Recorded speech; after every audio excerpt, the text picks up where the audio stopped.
Hey, I'm Chris. Thank you for joining us on the Southwest Florida Business Podcast. Today, I'm joined by Keri Johnson, and we dive into a wide variety of topics from her photography business to manifesting coaching, and then a program that she's running right now.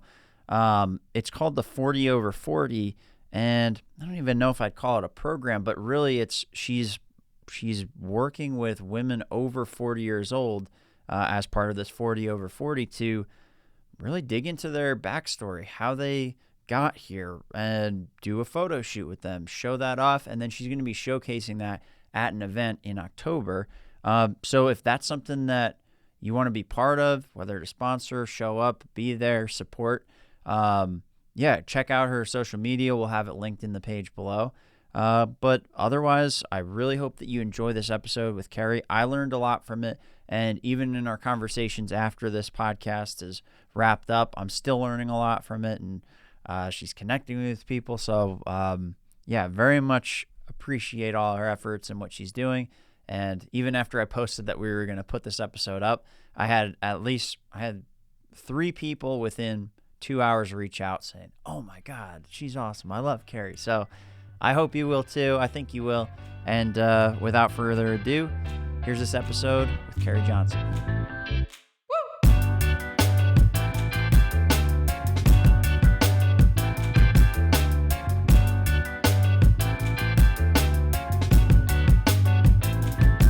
This episode is brought to you by Southwest Florida Podcast. If you're a business in Southwest Florida and you want to use a podcast to grow your business, scan the QR code on your screen or visit the link in the show notes at www.swflpodcast.com. Enjoy the show. All right, Keri, I want to talk to you about a couple different things. I want to ask you about the 40 over 40 for sure, photography business, and then you have the manifesting coaching business as well that you already had one and now you're revamping and re-gearing that up. So yep. I want to talk about all of it, but what do you want to start with? Probably the photography. Okay, cool. Yep. Let's do it. Can you tell me about the business and maybe how it got started and what you do? Yep. So 23 years ago, I had my first baby, and I didn't want to go back to my 9-to-5 job, but I didn't really have any support that was allowing me to stay home. And I just couldn't leave her, So at that very moment, my life just shifted. Because I was like, okay, great. Now my mind started working. What am I going to do? How am I going to, I didn't even know what I wanted. All I wanted to do was stay home with my kids, or my daughter at that time.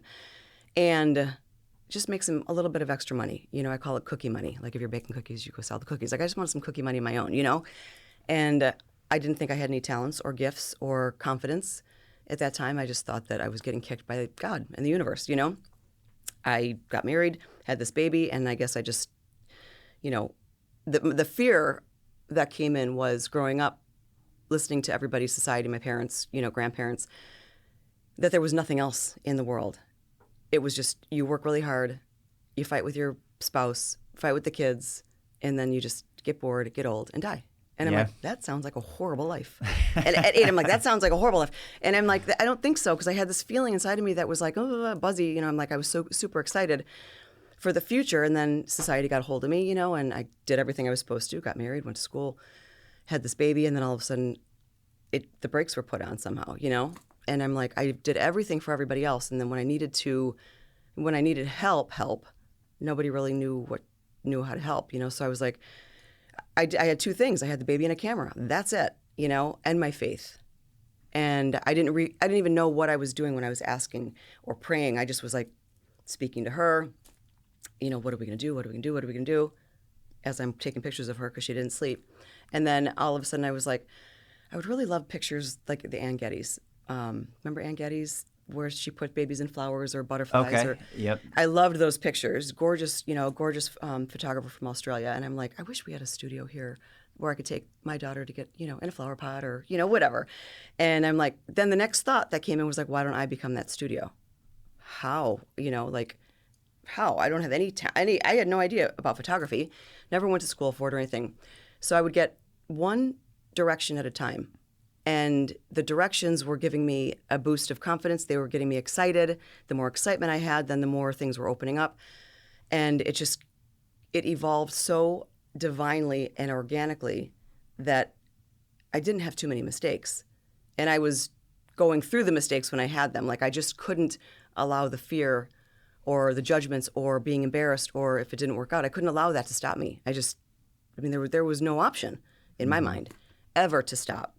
Because then what do? You stop and just, what are you doing, standing in mud? Like, you can't stop. Like life goes on. So it just worked. And then I grew out. I was too big for my house. I was doing it out of my house. And I'm like, didn't want people in my house anymore. So then that was my next step. I go, if I'm supposed to do this, find me a studio, find me a space, find me people that can help me. And I was like, I saw me taking the pictures and handing my card off to someone. And then someone setting up my backgrounds because I did a lot of like studio sets. Within like 6 months, I was out of my house into a studio, and I had 2 people that were knocking at my door wanting to work with me, and I'm like, again, I just was listening, and I was just following direction. And it was incredible how fast and successful the business came. But again, I know how I didn't know if I was really that good or anything, Sure. I really didn't. I kind of liked the pictures, and other people loved them, but I'm like, I don't know.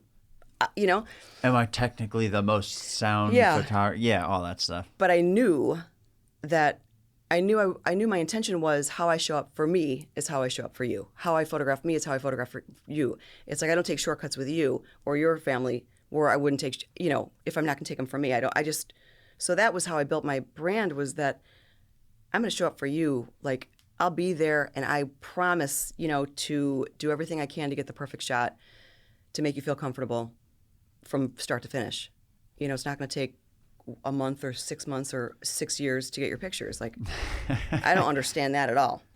Yep. But whatever. That's not how I work. Because I like completion projects too. Like I don't want open-ended folders. So I was I was known for a quick turnaround because I move fast. Yeah. And the faster I move, then the orders come in, the money comes in, and then I can move on to the next thing. It just made sense to me. Yeah. Well, and two, it's like interesting how you talk about that, because I guess I always hear the word manifesting, and I guess I don't really think of it that way, but I probably do in some ways. The way that you're saying it is, okay, you're always looking for these next little steps, right? Like, all right, where am I going next? Like, I'm keeping my eyes open. I'm waiting for the signal, basically, of how do I actually move forward? Where am I supposed to go? And that's going to kind of lead me to decide, all right, how am I going to move to that? What's next? All right, this person's kind of coming into my life. Like you said, the 2 people, they ended up finding you, and those were the roles that you needed at that point. Yep. And kind of what I've been learning over the past couple years is really keeping that open mind. I view it as that. My wife calls it leadings, from like Christianity, like leadings from God, basically. Oh, yeah.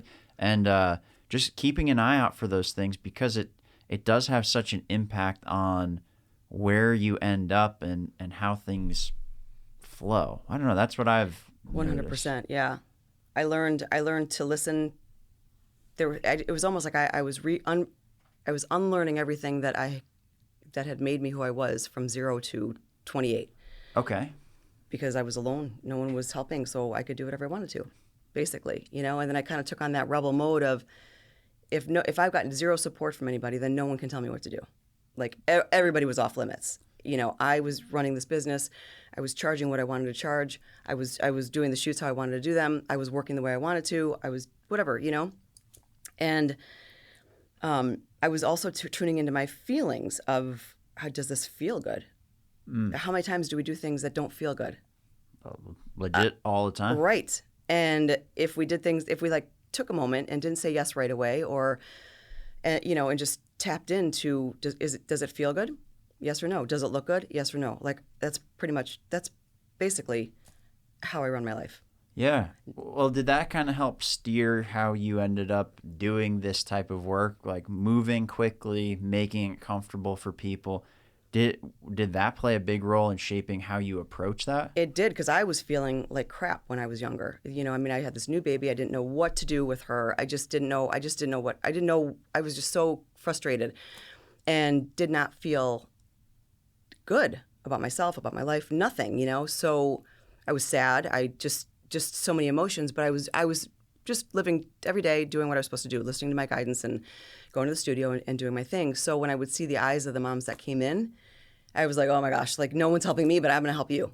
No one's making me feel comfortable, but I'm going to do that for you. I'm going to make sure that, I get the best angle so they looked beautiful, so they were comfortable.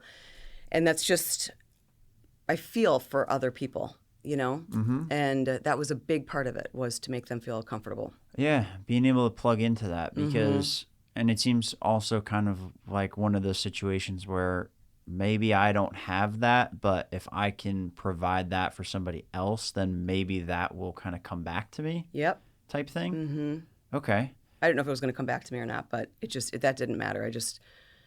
If somebody walked in my studio one way and then walked out smiling, that was the best. That was the success metric. That was a success. Okay. Nice. All right. So you started this, these moms were coming in, maybe bringing their kids too, doing these photos, turning it around quick.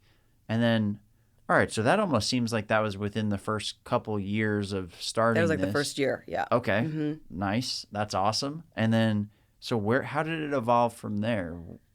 Well, I want to just tell you really quick. I did a mailing. When I first started, I had some friends over, little model shoots, just so I could get some pictures. Sure. Other than my daughter, and did some postcards and then walked them around town. And then there were some that I was going to mail to a development, and one got stuck in the post office machine, a postcard. And my first client was a worker at the post office because she got the postcard unstuck and she happened to look and she had it. Yeah, and she had a 2-year-old daughter.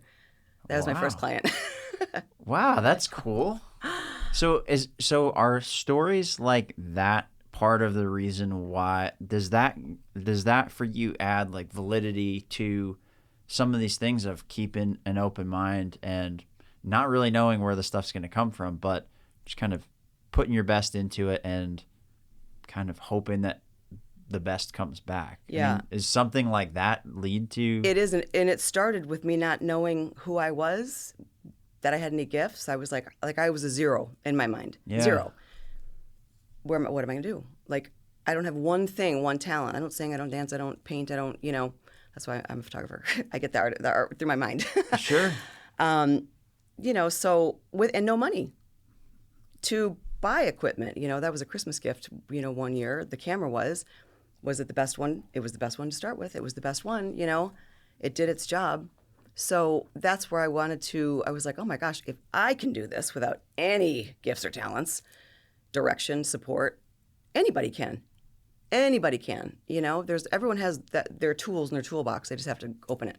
Yeah. All right. So, all right. If you were able to do this and you're able to move all this stuff forward and you still have a successful business with it now, then clearly you've got some gifts. And we were talking about this before the podcast started, but why do you think most people feel like they don't have one? Because you said something that stuck with me on our previous call and just now, but that everybody's got some sort of gift, but you have to be able to tap into it. So why do you think people think they don't have gifts? How do people start kind of chipping away at that and getting more in tune with what they have? I mean, how do you think about all that? I mean, I think just, by how we were raised or how society is. I mean, people aren't looking at other people going, oh my God, you would be a great whatever. I think you've got this gift or talent. Let's groom you into this. They might do it for their own benefit because they might want to be the singer, and you know what I mean. Sure. But really focusing in on someone, a child or whatever, and helping them find their gifts. What do they want to do? What do they like doing? And not what do you want to be when you grow up? What do you want to be right now? Who do you want to be right now? Whether they're 2, 5, no more like in the future.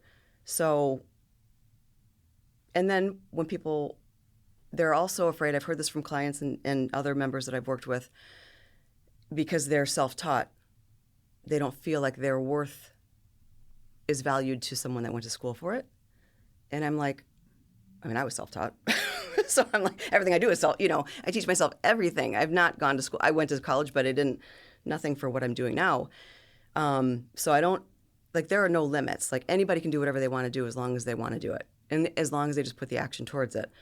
And I go back to way back when, was like, were the famous artists or composers, did they go to college? Did they have teachers? No, it was a gift that they were they were aligned with God and they just did it. Yeah. So there's no difference between a great artist or composer and someone with natural talent.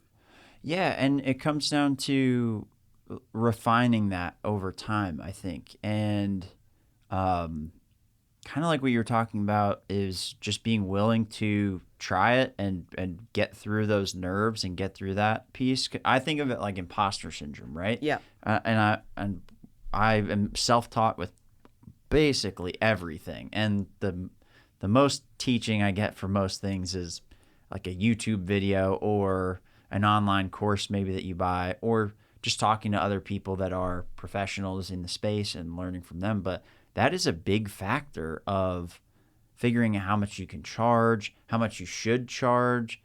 Is what I'm charging ridiculous? Are people going to if I tell people this, are people going to think I'm crazy? Are they going to hate me once I tell them the pricing? And that is a very big factor. It slowed me down for a long time.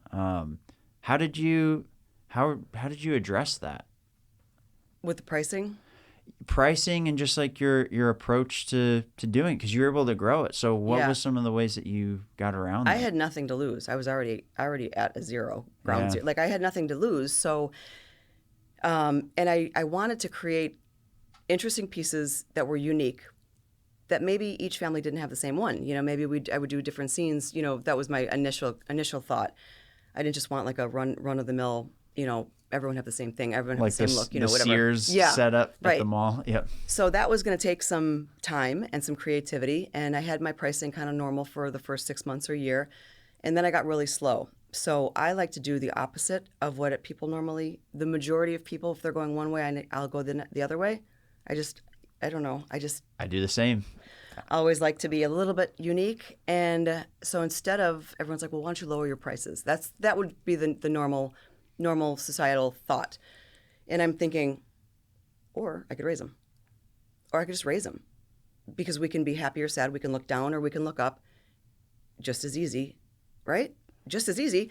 But most people go to the negative. They go to what they would want to pay. Well, they may not be my client.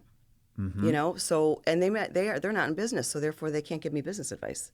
So I was very short listening to anybody that hadn't done it before, that were trying to tell me what to do, because that was then just their opinion and what they felt comfortable buying or paying or whatever. And money's a tricky thing for all of us, like we've got money wounds and money traumas, and we tie a lot of our self-worth and value to money. Yeah, exactly. So I raised my prices, and because I knew who my client was.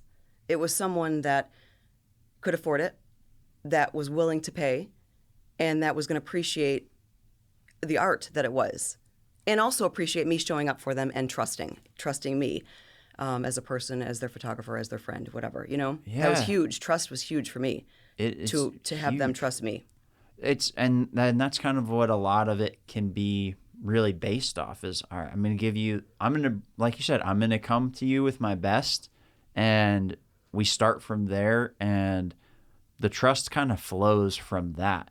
Because if I give you my best, part of my best is being honest about capabilities and even some limitations too. Like, yes, right now, if you wanted to film a Hollywood style movie, I am personally not the guy for it, but maybe I can figure out a way to do it if that's something that I wanted to do. But it's like coming to you, it's like, what can you actually do? What can you do well? How can you help me? Like, yes, this is my sweet spot. This is where I can help. Yep. I'm kind of going off on a tangent there, but the reason why what you said kind of resonated is I was going through a very similar thing with this is started this off. I was trying to sell basically what this is. People didn't understand it, and so I had to build it. So that, just like you did with the flyer card, it's like, all right, I got to go do some free stuff, take some free pictures, film some free interviews, all that kind of stuff, and get the word out so people know what this is. They can see it, and then visualize. And then I had a lot of people at the beginning tell me, whoa, like your prices are crazy and all this stuff. And like, you shouldn't be doing it for this. And you should just go do like 100 interviews and all this stuff. And I was just like, this doesn't feel right. This doesn't feel sustainable. You're not in my shoes right now, but maybe there's some validity to it. So I kind of went for it and then did it half-ass a little bit, where it's like this. And funny enough, Sean's dad, he was a guest here, and he invited me to a mastermind group, like a business mastermind group. 11 people that are business owners flew in from around the country, went down to Naples, and had this meeting where you had an hour to share what you do and have people kind of open it up for criticism. And funny enough, everybody in that room was like, can I ask you a question? Why are you not charging like 5 times the amount for this? I was like, what do you mean? Like, you shouldn't do anything like that for less than what your top package is. Like, that's the minimum value that you have. You should be doing this because you're worth way more. And that kind of reframing was huge. And hearing people kind of give me that validity, it was nerve-wracking to go into the next sales call and be like, hi, this is going to cost 5 times the previous amount than it was this much. And they're like, okay, all right, that's okay. I think this is a very reasonable price. And you're Love like, it. I think so too. And you're just kind of sitting there almost dumbfounded, right? That this kind of worked, but it ties into exactly what you're saying is, all right, maybe I go the opposite everyone's telling me, or find the people who have done something like this before to give you that guidance forward. Yep. So I know that you fortunately kind of were, it's not necessarily fortunate, but the way that it was structured was like, I got nowhere to go down here. I'm going up. Yeah. Like, I don't give a shit. I'm going up. And so you use that as one of your guideposts, but did you come across anybody along the way that also was further ahead of you that helped you along that journey? Helped me? No. Okay. No. And the thing is, since I was teaching myself photography, it wasn't digital back then, so I had no idea if my shoot was going to be all blurry or dark until I got the pictures back. So I'm like, did I pass? Did I pass? Did I pass? And then I would go through them really quick. And I would call other photographers just to even ask questions. And all I got was, it all depends, it all depends, it all depends. And I'm like, if I hear it all depends one more time, like, so I could tell someone right now what settings to put it on for this particular time. Or, when people are asking for help, they want an answer, and I understand with photography and lighting and, but so again, it was just I just went back into figuring it out, figured a lot out on my own. And since I work differently and I am different, the majority of people didn't really understand what I was doing or why I was charging the way I was charging, or, or they couldn't help me because they had not been in it before. But instead of just saying that, a lot would give me, like I said, opinions that I was doing something wrong. I'm not. Why am I doing anything wrong? Like, I'm just doing it different. Just doing it different. Yeah. Just doing it different. Okay. Yeah. It's interesting to see where the different spots are, the resistance points, the guide points. They don't all have to come from a positive place. Like, it doesn't all have to come from somebody that has done it and is helping you along. It can be from somebody that's a naysayer that's trying to kind of almost knock you down. I had plenty of those. I had plenty of things that didn't go right, that made me feel like crap. And am I doing this right? And I would just, have sleepless nights because someone's mad at me because if something didn't come in or whatever. I would always fix things. Like, I can't control everything. But my policies were built from my clients. I didn't know how to do any policies, but all of a sudden I'm like, oh, I'm not doing that again. Here we go. Yeah. Oh, that doesn't work. That's on line number 4, just to maintain control of it. Because obviously if you don't maintain control, then someone else has control of it. And it just doesn't work. So yeah. I was in a situation recently like that. And I learned a very valuable lesson. And it does come from making these mistakes too. It also, what I learned, this is where the manifesting comes in, from the very beginning of it, I would I double ordered, I placed an order for these canvases, I guess. They were very expensive. Forgot I placed it, did it again. All of a sudden I have a second set of these really expensive canvases. I was so mad at myself because, my profit was, it was just getting eaten up because now I just made this huge mistake. The lab wasn't going to take them back. They're other people's kids. And I sat there for a second and I'm like, what can I do with this? And all of a sudden I'm like, I got the message, see if you can sell them to the client at like 50% off. Just see. And she bought them. So, always able to make lemonade out of lemons, I guess, or, take a loss that I thought was a loss and sit with it for a second. How can I make this better? And I would get that next step of an idea to offer, to sell, to whatever, Yeah. So how do you help people see that? Like, that's a process that happens, and that almost is it's a discipline. And I think that that's something that can be learned, and it's also something that can be forgotten too. So you can definitely learn it, but not do it. So how do you work with people to teach them this stuff and get them aware of it? It is a daily practice, even for me. I've been doing it for a long time, and it's a daily practice for me. So therefore, you don't get so upset when something happens, or the person doesn't trigger you because you know where they're coming from, and you're pretty strong in who you are. So I teach people, first of all, it's a discipline, it's a practice. Even if it's 2 minutes in the morning or 5 minutes in the morning or at a red light, whatever, you can fit it into your daily life. It's not hard. But then they have to be aware of their thoughts. They've got to be aware of situations and their thoughts and the stories that they keep telling.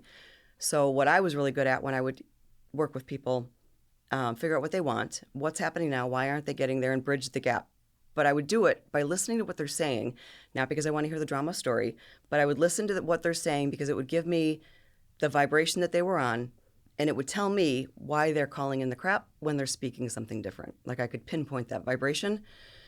But they thought the story was really important.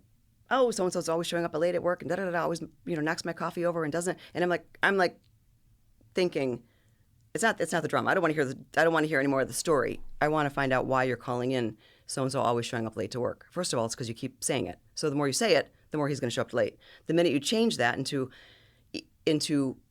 faking it, oh my gosh, I'm so excited he showed up early. I'm so excited he brought me flowers. I'm so excited, and you start beating that drum, even if it's not visually seen yet, he will come in and do that same thing. You'll be lining up with his soul, and he will either do that or he will leave and someone else will come in. So it's always this or something better.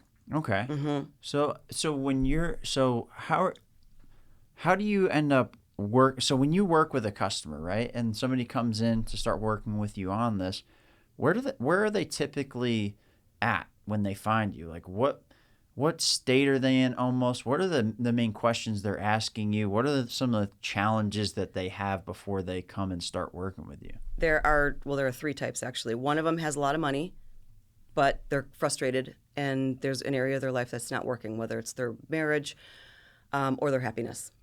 And it's ultimately finding peace for that one, because they already have the money coming in. So then they want peace. They want a peaceful life. They can buy what they want. They can do what they want, but they're not at peace. So that's the part that we work on with them. It all goes back to the same stuff, though. It all goes back to the beliefs, your worth, what you feel your value is, and whether you have money or not. But that's one of them. Another one, most of them just want more money. But wanting more money money's not just going to come in because you want more money. Money is an energetic currency. It's just a currency we use. And we've been so shamed with it and judged with it and just wounded by it that there's a lot of backstory stuff that we have to pull out with that. And that's the work that needs to get done by them. I can help guide and coach them, but I can't feel for them. Yeah. I can't think for them. I can tell them what to say, but blank words without the feelings behind it, and like just the knowing that you're just going to get so excited, everything's going to work out. I can't do that for them. I can show them, but and they'll see things coming in, but then all of a sudden most people just fall off because just like the gym or just like diets or whatever, it has got to be a lifestyle. Got to live it, breathe it, because it is our life.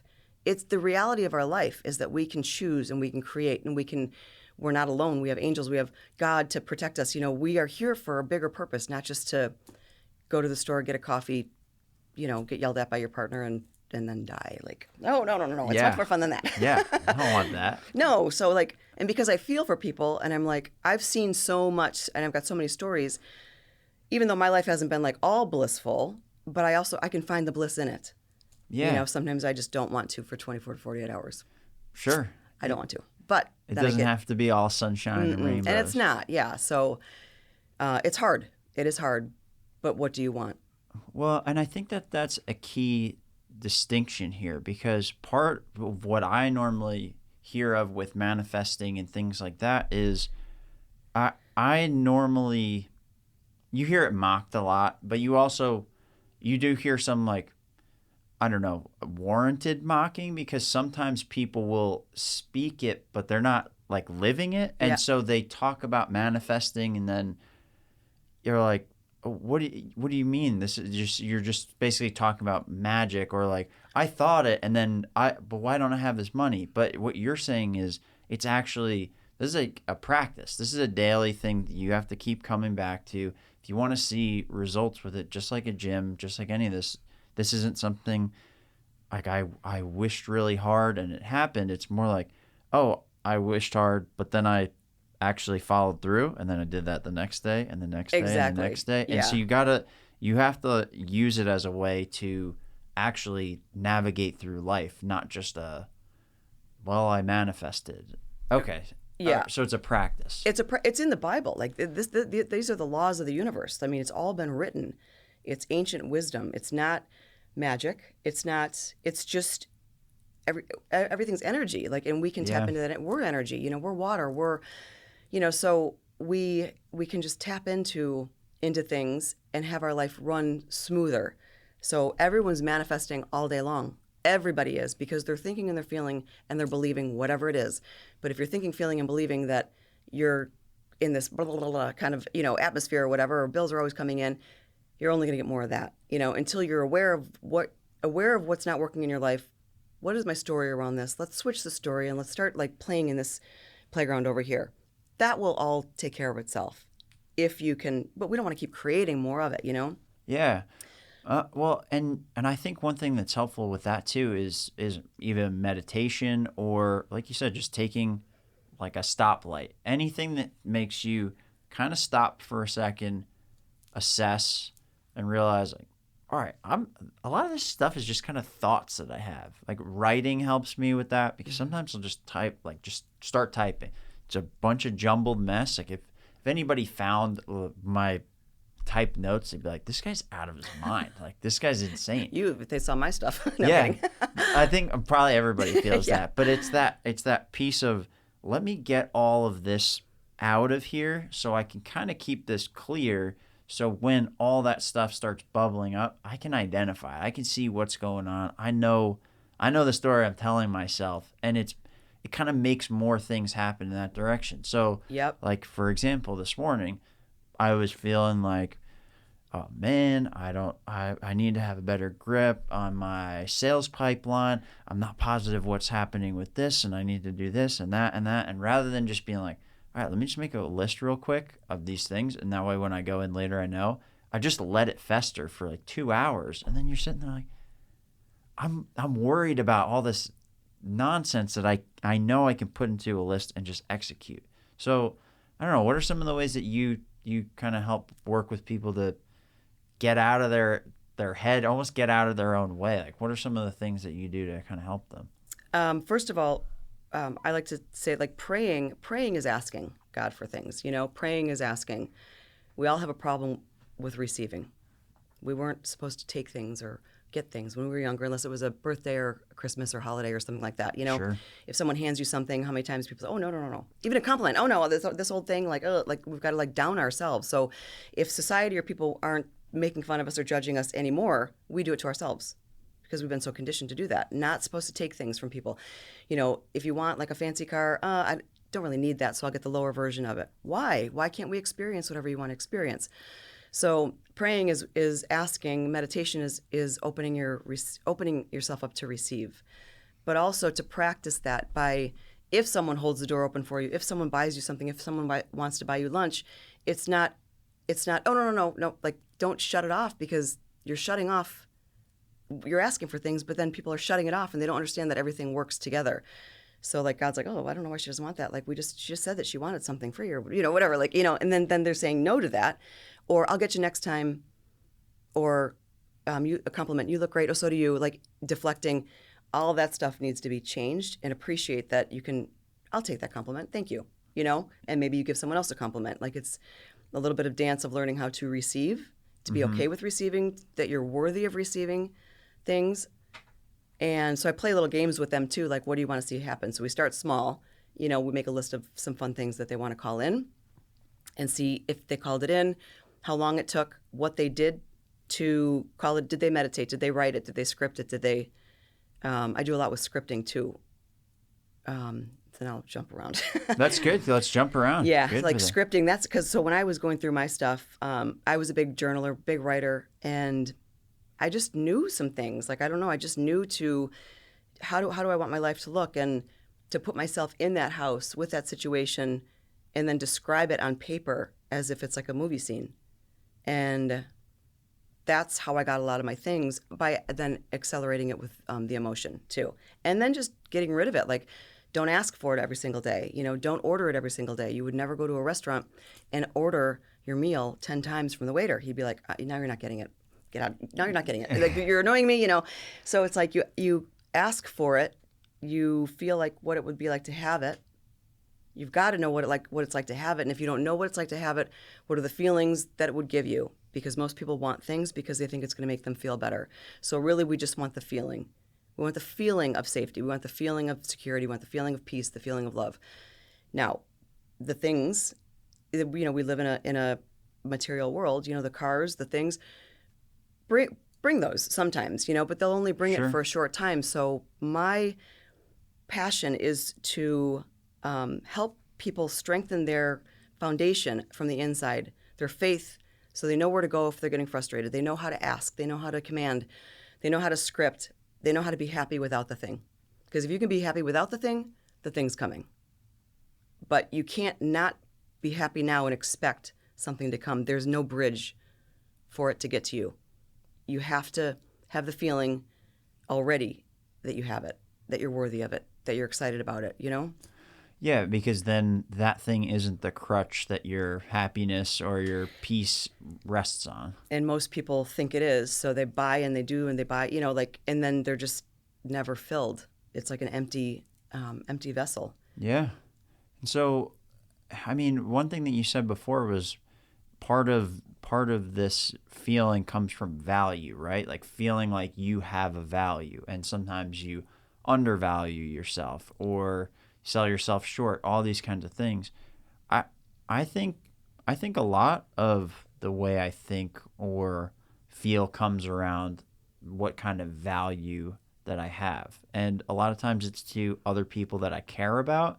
Like, am I able to take care of my family, like my daughter, my wife, make sure that the bills are paid, make sure that all this stuff is, like, all the foundations are taken care of. And that's kind of right now like where I'm judging my value in life, almost based on my ability to be successful at that, and then all the things that come up in order to support that and make sure that I can make that happen are what things I consider. And all right, well, I'm not doing that so well, or I'm doing that pretty good. It's kind of where I'm at. And I take that, I separate it, because look how muddy that is. Yeah, well, it's very muddy. Nothing. Your value and your worth are nothing but glorious because you were born, as a child of God. That's it. You're here for a reason. It took millions of people to come together in the past to lead up to your great-grandparents, your grandparents, your parents, to have you. You, only you. That's how unique you are. Value and worth is a society thing that we've been beat up with. It has nothing to do with anything. So I separate that. You're fine, you're good, you're perfect just the way you are. We can then be better at who we are, you know what I mean? But your value and your worth have nothing to do with it, in my mind. Okay. Mm-hmm.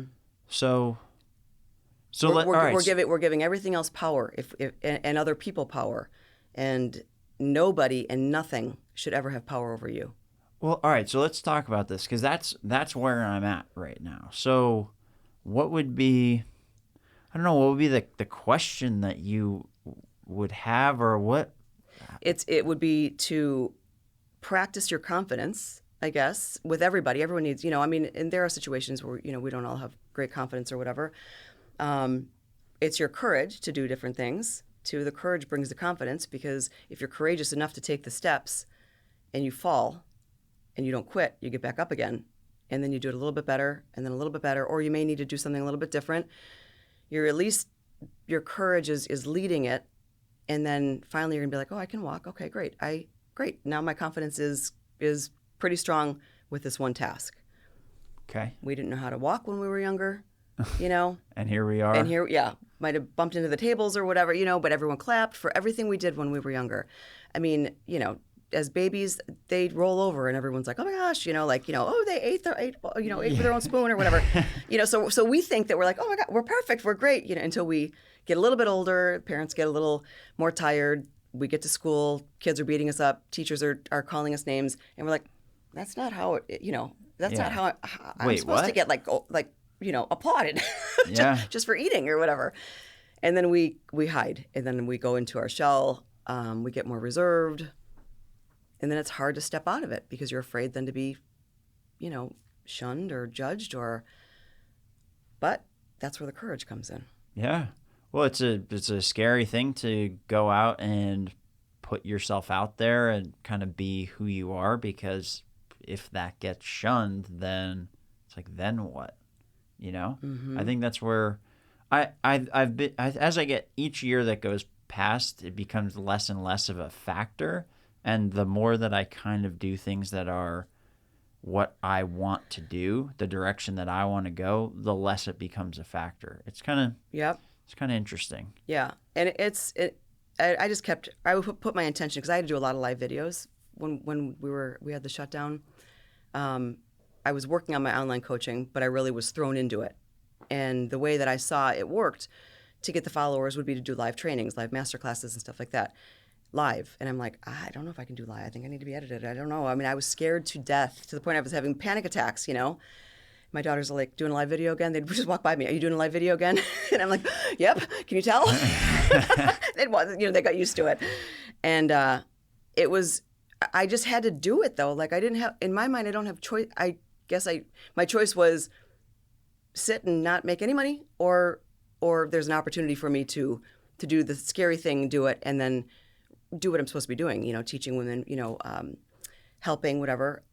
And I have to do it for me. I can't show someone, oh, well, you do the scary things, and then me not do the scary things. So I'm always doing it first, Yeah, you have to be the one that's willing to do it. Like, I'm like this, for example, is like the whole business model that I have this built off is helping business owners get in front of the camera, tell their story, and then give them the content to actually put out into the world, which is scary enough on its own. And it's like, okay, well, how do I do it? And now by me doing this, I can go, I know it's scary. Here's how it feels, but I'm here with you. We're going to do this. I'm on camera with you too. Yeah. We're going to walk through this. We're going to do it.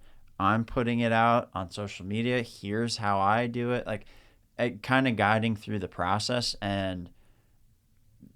but I feel better about doing it now because I am doing it versus my last job where I was a sales rep for a software company, and it was in aviation maintenance, and I've never done maintenance on a plane. I don't really know anything about it. I knew how the system worked. I knew how it can help people. I knew that it based on what people were telling me, that it was helpful, but I never felt that direct connection to it because I didn't feel like I was living it. And now I feel like I'm living what I'm doing. Yep. And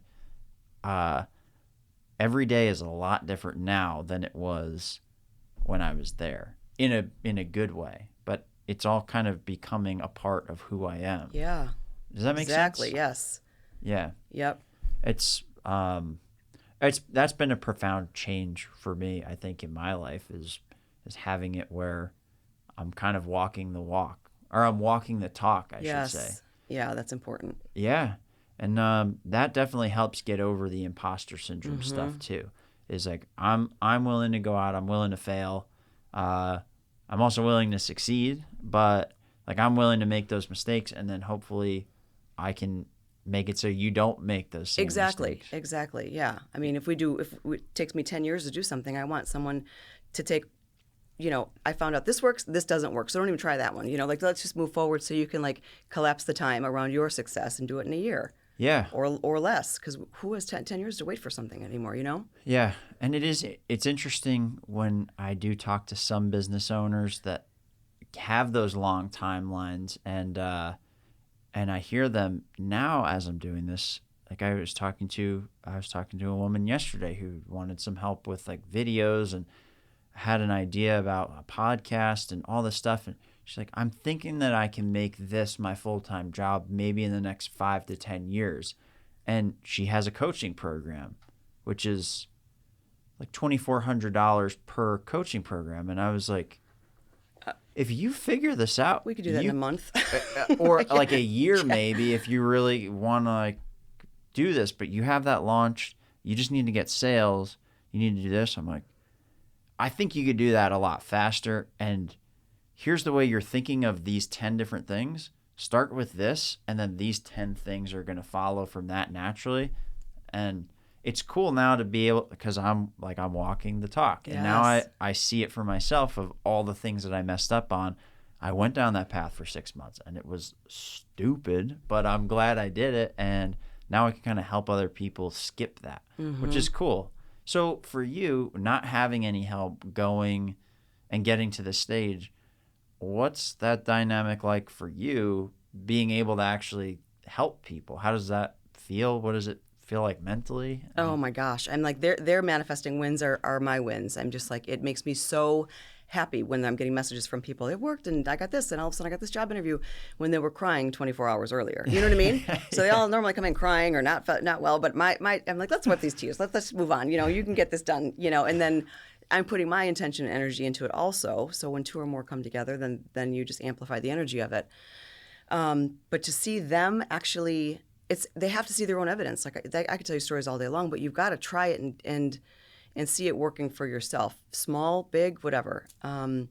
It's my love, because it saved my life so many times. And it's manifesting, but it's the laws of the universe. It's praying to God. It's your faith. It's belief. It's knowing that you're worthy no matter what. Period. The end. Like, let's move out of that. Get that out of the mud pile. Yeah. Money's just a currency we use. If you talk about Bitcoin, people don't have the shame around that, but it's more than $1. You know what I mean? Like but it's a new currency, so we don't have the shame and trauma around these other currencies. It's just the dollar.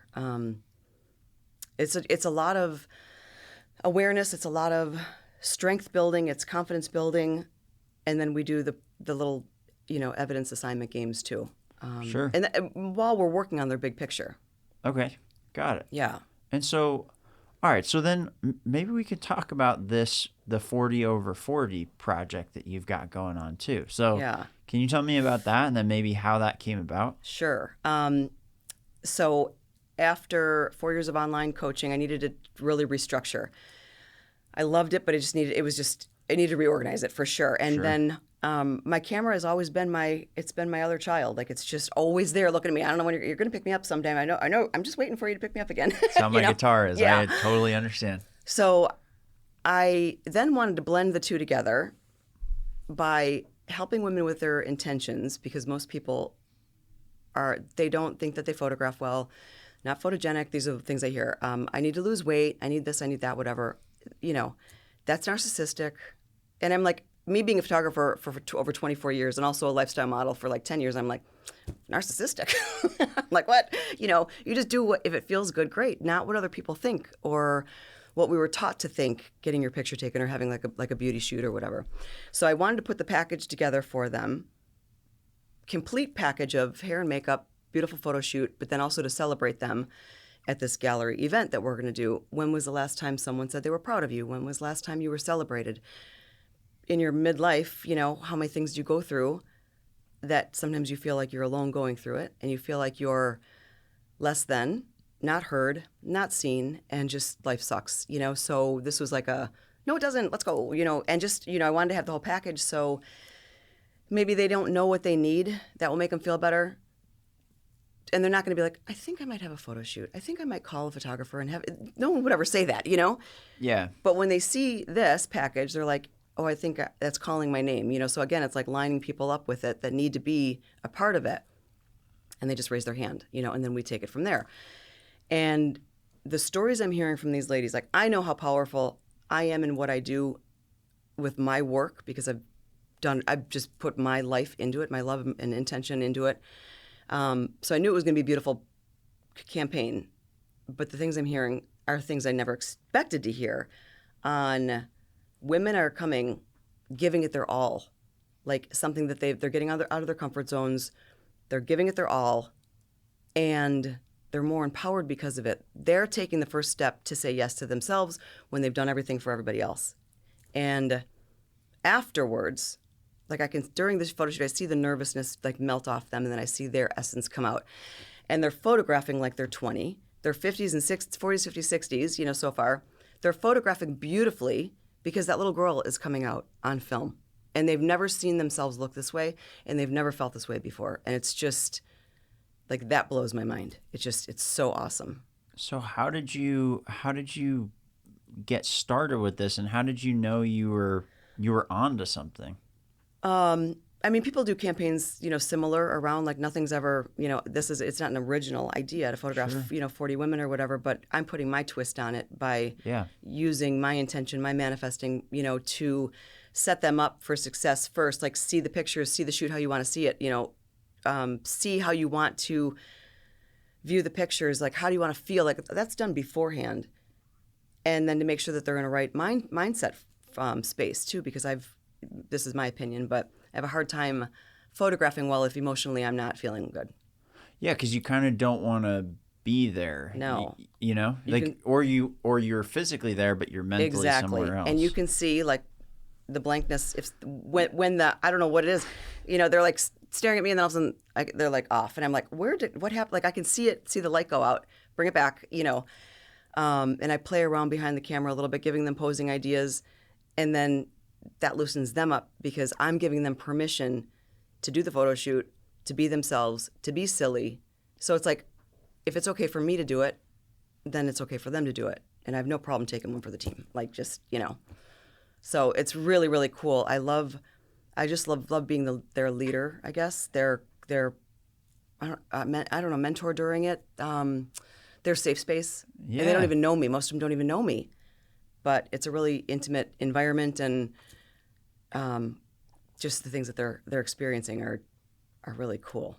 No, the removal of the ego for yourself is, I think, is a huge piece of anything like this, right? Yeah. Is because if you're there and you're not willing to do the things that you're telling them that they should be, like vulnerability or be open, have a good time, like get loose. If you're sitting there like get loose, you should be happy. They're gonna be like, what the hell's this lady talking about? I know.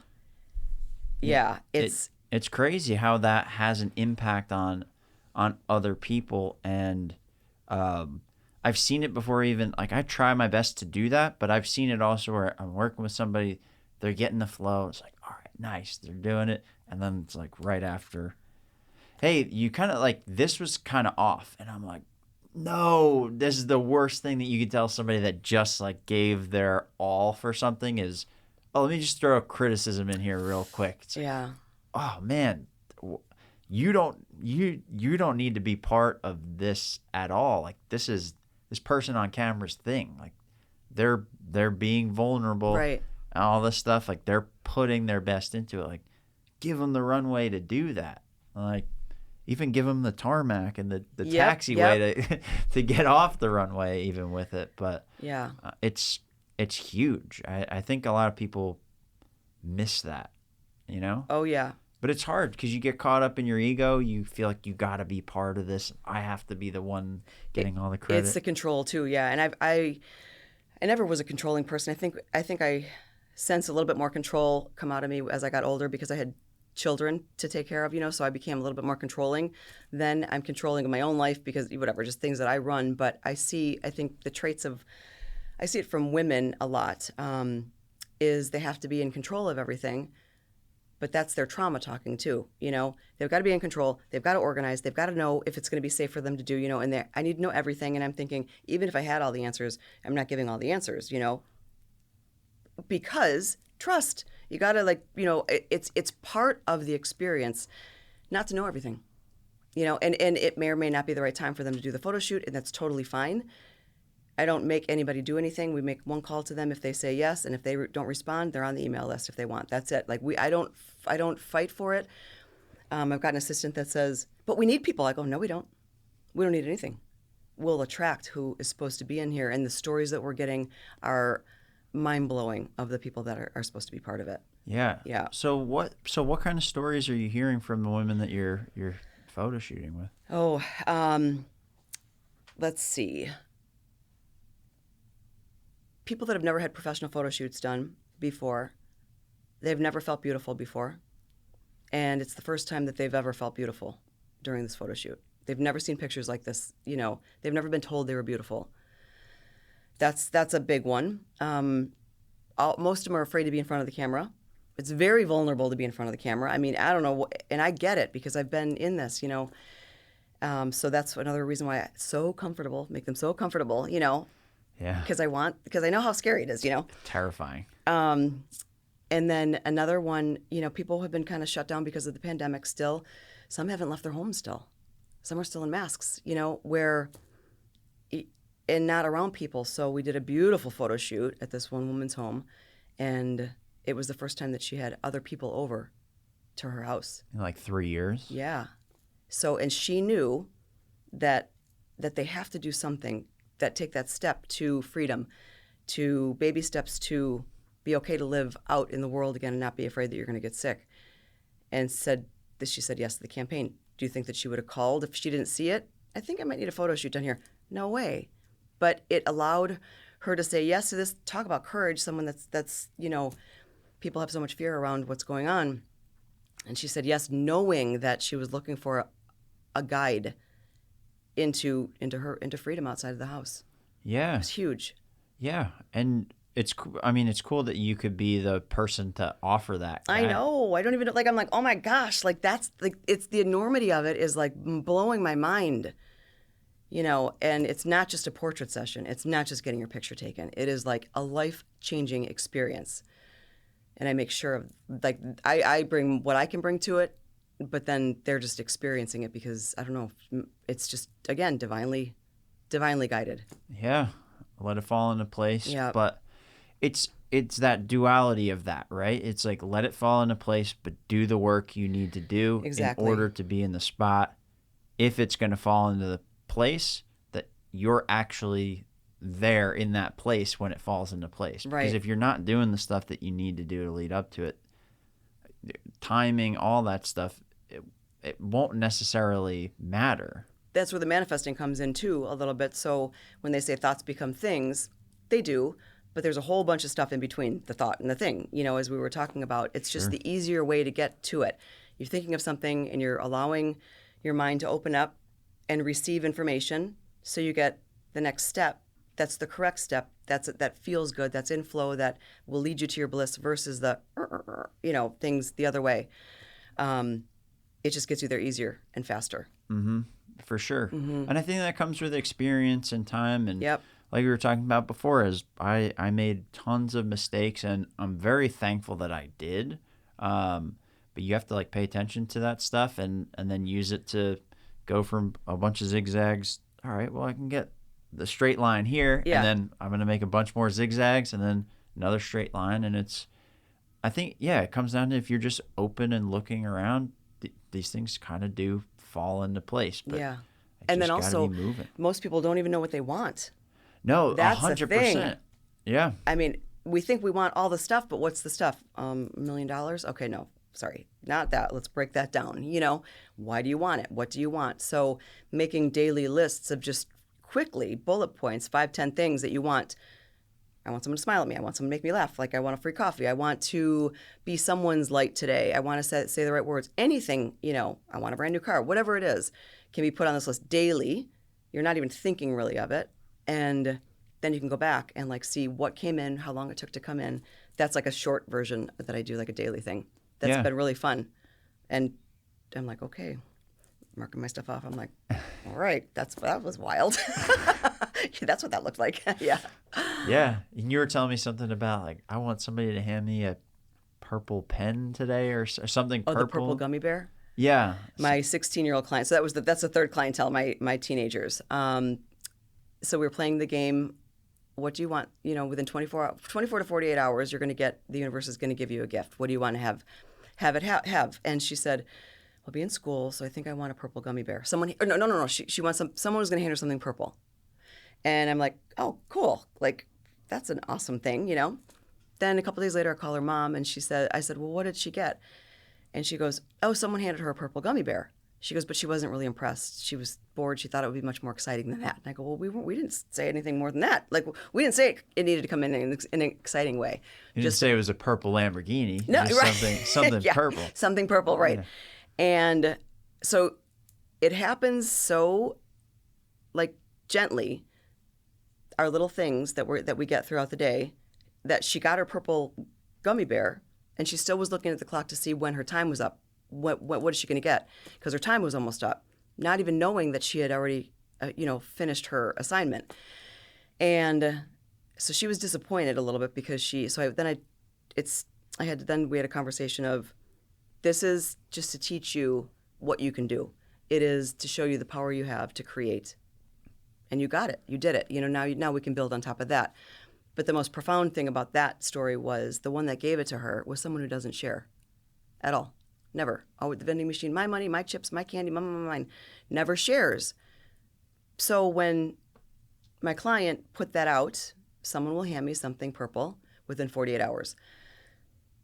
The impulses went out to everybody around her. And it hit the one girl that actually bought the gummy bears. I didn't even know they made purple gummy bears. And then she was directed to share, because that was just innately what she did.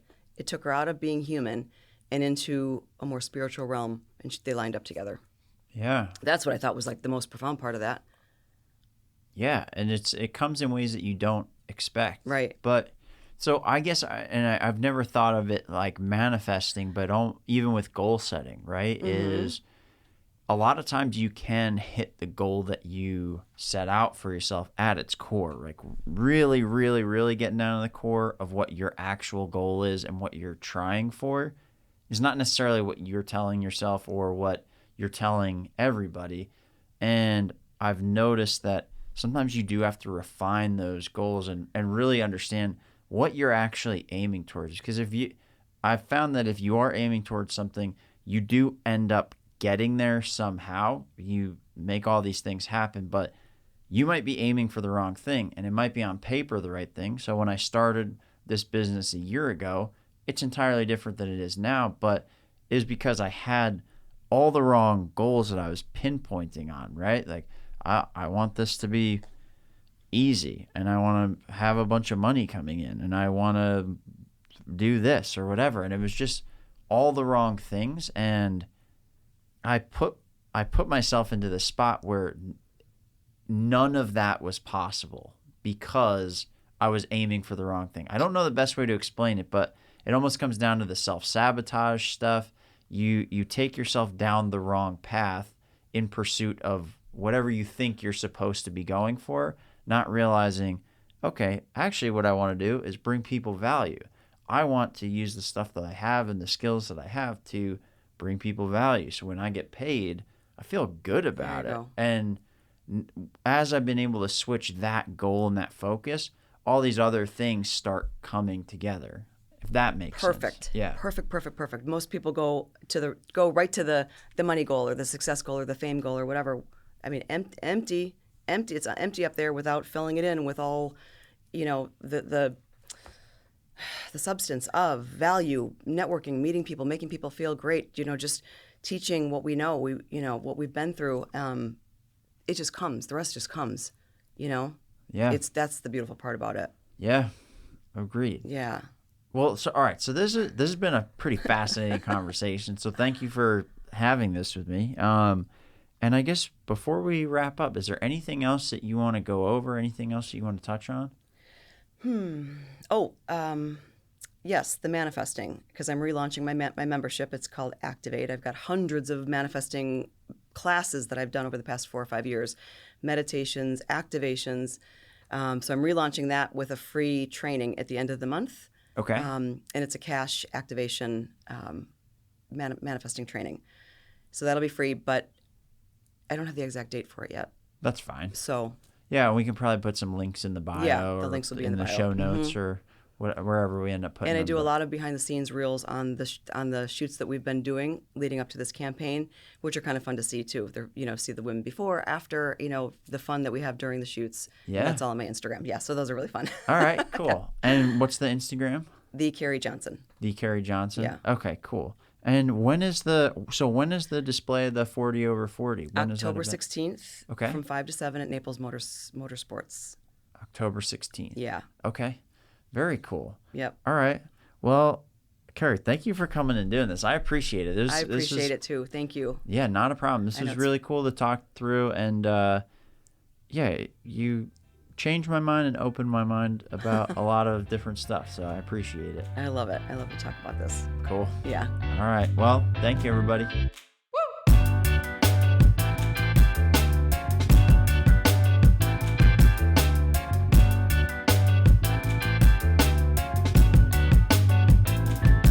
This episode is brought to you by Southwest Florida Podcasts. If you're a business in Southwest Florida and you want to use a podcast to grow your business, scan the QR code on your screen or visit the link in the show notes at www.swflpodcast.com.